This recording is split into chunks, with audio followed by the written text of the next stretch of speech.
Hey guys, it's Mike. Today this video is going to be showing you how to do the Easter egg with 3 people. Alright, the first step you want to do is feed the 3 dogs. Each of them needs 6 zombies, and the first one that you're going to want to feed is right outside the spawn room on the 2nd floor. The second place where the dog will spawn is right by Juggernaut and the Thompson. The third spot where the dog spawns is right by Deadshot Daiquiri and the rooftop. You might also notice that we are gathering parts for the plane. You will also need to do that, so if you guys find parts, you should grab them and add them to the plane because you'll be doing that a lot. Once you've fed all 3 of the dogs, you can acquire the tomahawk, which is between the showers and the spiral staircase. The next step is to get 5 blue skulls that you can't see in regular mode, but in Afterlife mode you can. The first spot is right outside the spawn in a jail cell sitting on the toilet. The next place is in the warden's office outside of the window sitting on a telephone post. You also can tell when you get the skull when you hear the ching noise when you get money from rebuilding a window. The next spot is on a light post right by Juggernaut. You have to jump and throw your tomahawk to get this one, or you can grab it while going down the gondola. The 4th skull is right down by the docks by PhD Flopper. We're gonna need this for sure.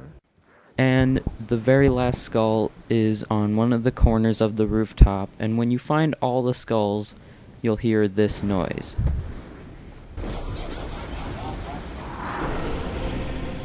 Go back to the warden's room, and on the warden's desk there will be a blundergat that someone needs to pick up.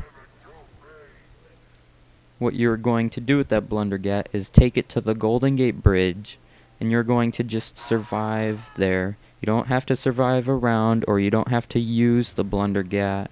You just want to take it to the bridge. That's the main thing. Once you have returned from the bridge, you're going to take that blundergat and change it to the acid gat. And it has to be the one that you got from the warden's desk. You cannot get the one from the box and use that. It will not work.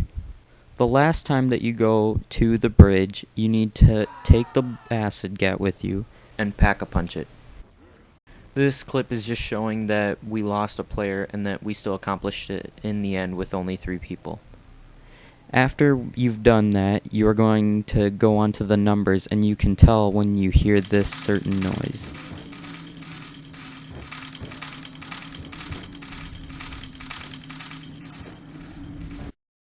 You are then going to go to the Afterlife box right at the top of the spiral staircase, and your friend is going to do the reviving trick to make you last longer. And you want to put in the codes 101, 872, 386, and 481.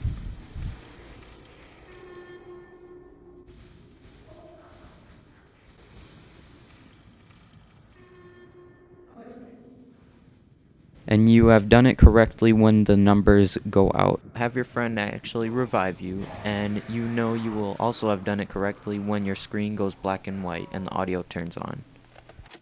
My name is Stanley Ferguson. I was a guard at Alcatraz from 1933 to 1942. Today, I'm going to give you some insight into one of the more interesting tales from the prison's history. Over the decades, Alcatraz has seen more than its fair share of daring escape attempts. However, few were as audacious as the one undertaken by 4 inmates on New Year's Eve, 1934. Thought to be the brainchild of an inmate by the name of Albert Arlington, the outrageous scheme was as unlikely as its mastermind. It's believed that Arlington, aka the Weasel, somehow convinced 3 other inmates that he had devised a foolproof plan to escape the rock. It was a plan that would see them literally taking to the skies on a makeshift aircraft of Arlington's own design.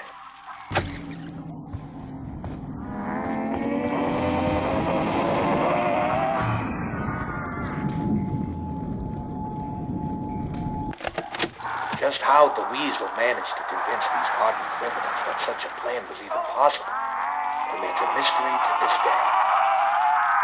What is known is that no such plane was ever built. Instead, the group's plans for freedom soon descended into bitter argument and infighting.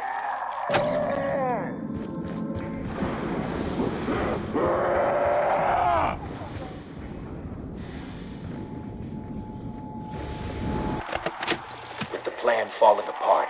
Anger and frustration would ultimately lead to a brutal altercation between the misguided Arlington and his former co-conspirators.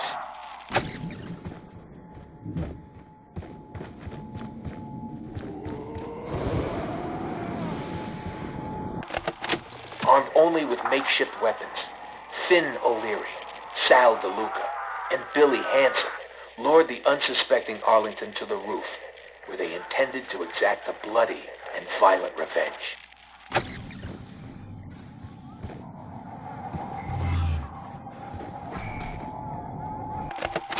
And so it was here, beneath the dark and stormy winter skies, that the hapless Arlington met his grisly end, bleeding to death on the cold concrete roof.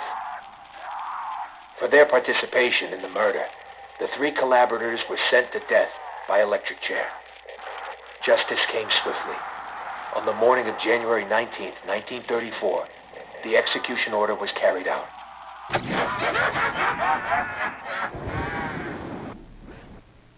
This is the very last step. What you need to do is have someone go into afterlife mode from down below and come back up and go up to the plane and press X. It won't give him an indication to get on the plane, but he will get on and all of his friends will also.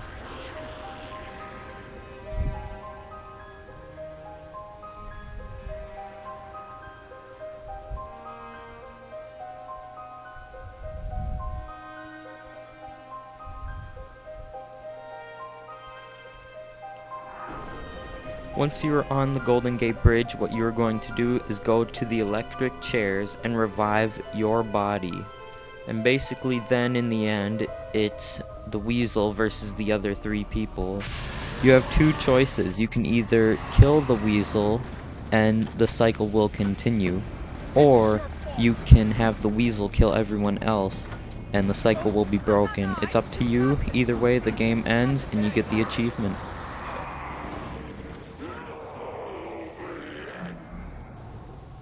I hope you guys enjoyed the video, and if you could please leave a like, as this is my first voice tutorial. If you want more, tell me in the comments section. You guys might want to take a look at Life Slicer. How are there two of them? Very good question. Why are there two life slices? What the fuck? Life Slicer, Life Slicer. Please explain to me how you have the same gamer tag. You're blowing my mind. I mean, oh, Life Slicer.